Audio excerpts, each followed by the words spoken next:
7 राज्यों की 13 विधानसभा सीटों पर हुए उपचुनाव में इंडिया गठबंधन के उम्मीदवारों ने किला फतेह कर लिया है। 13 सीटों में 10 सीटें इंडिया गठबंधन के घटक दलों के खाते में आ गई हैं। वहीं बीजेपी के नेतृत्व वाले एनडीए ने सिर्फ 2 सीटों पर ही जीत दर्ज की है। इसके अलावा एक सीट अन्य के हिस्से में आई है। उपचुनाव में इंडिया गठबंधन के उम्मीदवारों की जीत से तमाम नेता खुश हैं। कांग्रेस सांसद राहुल गांधी और टीएमसी सुप्रीमो ममता बनर्जी समेत तमाम नेताओं ने इंडिया गठबंधन की जीत पर खुशी जाहिर की है। राहुल गांधी ने एक्स पर लिखा कि 7 राज्यों में हुए उपचुनाव के नतीजों ने स्पष्ट कर दिया है कि बीजेपी द्वारा बुना गया भय और भ्रम का जाल टूट चुका है। किसान, नौजवान, मजदूर, व्यापारी और नौकरी पेशा समेत हर वर्ग तानाशाही का समूल नाश कर न्याय का राज स्थापित करना चाहता है। अपने जीवन की बेहतरी और संविधान की रक्षा के लिए जनता अब पूरी तरह से इंडिया के साथ खड़ी है। जय हिंदुस्तान, जय संविधान। वहीं ममता बनर्जी ने पश्चिमी बंगाल की 4 सीटों पर उपचुनाव में पार्टी की जीत पर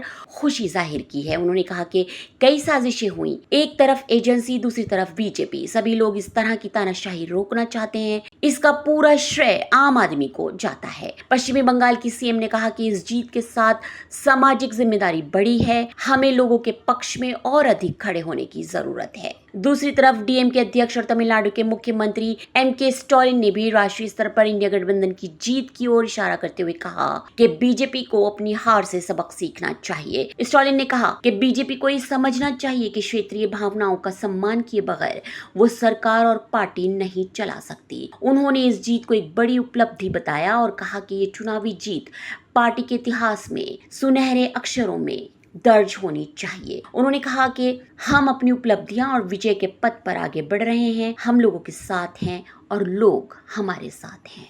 ब्यूरो रिपोर्ट, एसटी न्यूज़।